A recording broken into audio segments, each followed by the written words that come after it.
ผักชีล้อมอันนี้โตเร็วงอกเยอะมากๆเลยค่ะ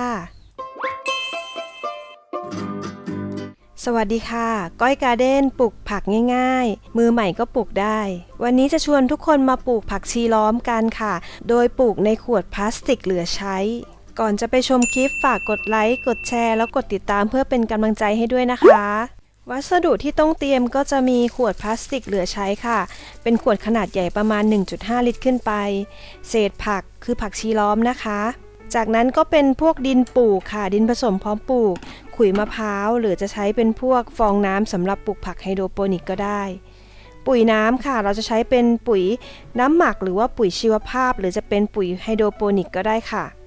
มีดกรรไกรคัตเตอร์เทปแล้วก็มีอลูมิเนียมฟอยล์ค่ะวิธีทำขั้นแรกนะคะ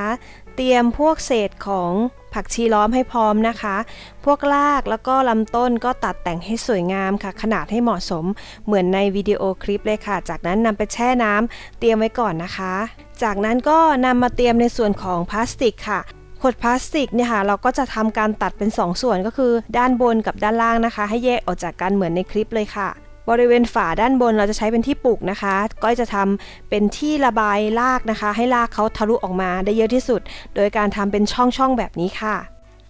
ใช้เน็ตตาข่ายนะคะคลุมไว้ด้านบน1ชั้นนะคะเพื่อป้องกันดินร่วงลงไปในน้ำค่ะเสร็จแล้วก็ใส่ดินลงไปนะคะใส่พอประมาณค่ะรดน้ำให้ชุ่มนะคะจากนั้นก็เอาผักนะคะที่เราเตรียมไว้มาปักชำค่ะ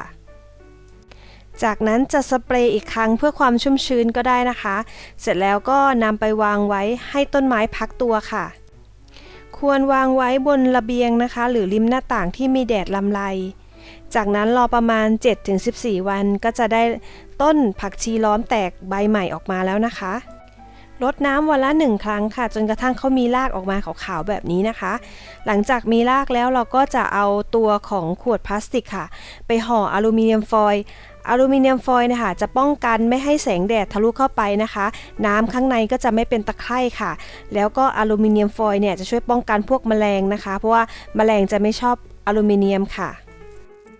จากนั้นเราก็จะใส่น้ำลงไปในภาชนะด้านล่างนะคะ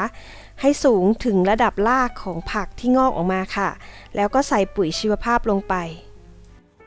วิธีการดูแลค่ะก็คือจะสเปรย์นะคะให้วันละ1 ครั้งเพื่อให้ความชื้นที่เหมาะสมค่ะแล้วก็ดูน้ำในขวดน้ำนะคะถ้าน้ำน้อยเกินไปก็ให้เติมน้ำผสมปุ๋ยลงไปค่ะเมื่อผักโตพอให้ตัดใบหรือยอดไปกินนะคะแต่อย่าถอนรากแล้วเราจะได้เก็บได้หลายรอบค่ะ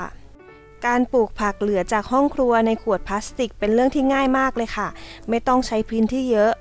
ระเบียงเล็กๆก็ปลูกได้เป็นการรีไซเคิลของที่มีอยู่ช่วยลดขยะแถมได้กินผักสดๆปลอดสารทุกวันด้วยนะคะใครลองปลูกแล้วคอมเมนต์มาคุยกันนะคะถ้าชอบหรือถูกใจอย่าลืมกดไลค์กดแชร์แล้วกดติดตามให้ด้วยนะคะเจอกันใหม่คลิปหน้าสวัสดีค่ะฝากกดติดตามเพื่อเป็นกำลังใจแล้วอย่าลืมกดแจ้งเตือนตรงนี้ด้วยนะคะ